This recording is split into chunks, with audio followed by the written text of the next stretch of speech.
Moi, c'est Varou. J'en ai chez moi, dans mon salon. Je suis principalement DJ, mais j'essaie petit à petit de mettre un pied dans la production musicale. Je suis très proche d'un label Artfils qui est né à Lyon il y a à peu près 7 ans. Ce label, c'est un peu l'occasion d'être dans un groupe de copains et partager de la musique, de s'entraider, d'organiser des événements, d'inviter des artistes. Autant sur les disques que pour des soirées, des artistes qu'on aime. Et du coup, ça a créé une bonne alchimie. Je suis pas très forte avec les étiquettes, alors j'essayais un peu d'en trouver. Un côté un petit peu rock, post-punk, new wave, mais toujours avec un côté vraiment électronique et synth. Un peu de dub, un peu tribal. Il y a souvent des percussions, des cobelles. Ça s'enferme jamais vraiment dans une case. Alors, je pense comme n'importe quel artiste d'ailleurs, mais bon voilà, ça navigue un petit peu dans tous ces styles. Je pense que ça peut être rigolo de commencer par celui-ci. Qui est un vinyle c'est une track que j'écoutais en fait quand j'étais adolescente.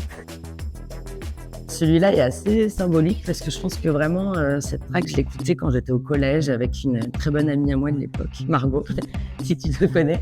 C'est encore sens aujourd'hui dans ce que je joue. Some people don't understand what we do. They say it's Saturday. They go Puis après ça peut peut-être être Fabio.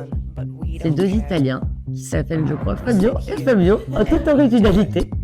Sorti sur un label Ivratronic, qui est un label italien et qu'on a eu l'occasion d'inviter à Hit en août dernier en plus. C'était cool. Et pour moi, toutes ces tracks, c'est des tracks que j'aime beaucoup jouer dans des sets, mais que je prends plaisir aussi à écouter dans un salon. Qui parfois, je sais que ce qu'on joue en club, on n'a pas forcément envie de l'écouter chez soi, c'est un peu parti. C'est cool aussi, même en apéro, même chez soi en cuisine.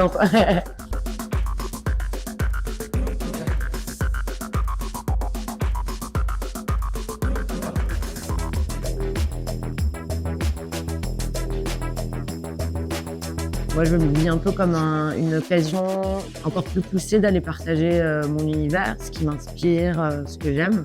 Parce que, forcément, jouer devant des gens, c'est partager son univers, mais d'avoir une case d'expression, un dialogue assez ouvert avec l'équipe de programmation pour que je suggère, on va dire, des artistes et des noms que j'aimerais voir jouer sur les soirées branding de ma résidence. Pour résumer, ça a été l'occasion d'inviter des artistes que j'aime. J'ai eu Ego en live, Gilbert de Versatile, Tiou, qui est un artiste mexicain, pareil, que j'apprécie beaucoup. J'ai essayé de créer une petite singularité à cette résidence parce que à chaque fois, il y a un jeu de Pong qui tourne sur la soirée, que le public peut venir s'emparer des manettes. Je trouve qu'en fait, le club, à ce moment-là, devient un peu un terrain de jeu pour tout le monde. J'aime bien ce côté un peu de démystifiant et accessible et participatif où finalement, je suis pas la seule à construire la soirée en jouant la musique que j'aime.